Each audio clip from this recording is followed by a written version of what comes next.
नमस्कार श्रोताओं, मैं रफ़ी आज अपनी डायरी के साथ आप लोगों के बीच फिर हाजिर हूँ। कहते हैं कि हमारी इस दुनिया में सभी मज़दूर हैं और अक्सर चंद मज़दूरों को ही दूसरे मज़दूर के सामने खड़ा कर दिया जाता है, उनका सुपरवाइज़र या मैनेजर बनाकर। यह बदलाव दिलचस्प होता है क्योंकि इसके बाद शुरू होती है एक नई कहानी, एक जैसे हालातों से निकले दो अलग अलग तरह के इंसानों की कहानी। इसमें एक जो कभी अपने साथी रहे उसी मजदूर का शोषण करना शुरू कर देता है। दुनिया के औद्योगिक और कॉरपोरेट क्षेत्रों में ऐसे हजारों किस्से हैं जो बताते हैं कि कैसे इन दो एक जैसे दिखने वाले लोगों के बीच खाई बढ़ती जा रही है। व्यवस्था के दम पर मजदूरों को मजदूर से दूर किया जा रहा है। मैनेजरों की डेटा रूपी मानसिकता में शारीरिक रूपी लाश का ढांचा नौकरी के लड़खड़ाते ढांचे को संभालने का प्रयास कर रहा है। काम का बोझ काम का विरोध है। काम कराना खुद एक काम हो गया है। मैनेजरों का जत्था काम कराने की बेचैनी से पीड़ित है। मजदूरों के काम पर ही मैनेजरों का काम निर्भर करता है और मजदूरों के काम पर ही मैनेजरों की नौकरी टिकी हुई है। काम का बोझ बढ़ रहा है जिससे लोग अधिक काम कराने का दबाव महसूस कर रहे हैं।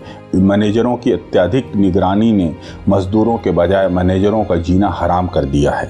काम का नशा मजदूरों के नशे के आगे फीका पड़ता जा रहा है। मजदूरों की चुप्पी रेल मेल करते मैनेजरों पर भारी पड़ रही है। रेल मेल के माध्यम से मजदूरों से काम कराने वाली धारा उल्टी बह रही है। मालिकों की कंपनी बचाओ रैली मजदूरों के बजाय मैनेजरों पर भारी पड़ रही है। मैनेजरों से ना मैनेज होने वाले मजदूर मैनेजरों के द्वारा मालिक से पावर की भीख मांगते नजर आ रहे हैं। मजदूरों से बने मजदूरों के ठेकेदार मैनेजरों को अंग्रेजी के सब लगते शब्दों में कैद करने की कोशिश कर रहे हैं। नए ज़माने में अब मैनेजरों को अब अपनी सफलता डेटा में दिखाई दे रही है। डेटा जो बताता है कि उनके राज में चीज़ें कितनी बदली हैं। दरअसल ये राज उनका होता है लेकिन वह हम पालने में बेहद मज़ा आता है क्योंकि इसी तरह वह मज़दूरों के समाज में कुछ बेहतर और ऊंचा दिखाई देता है। एक ही तरह के इंसानों में यह बदलाव बेहद दिलचस्प जो हम शायद रोज़ाना अपने इर्द गिर्द देख रहे हैं।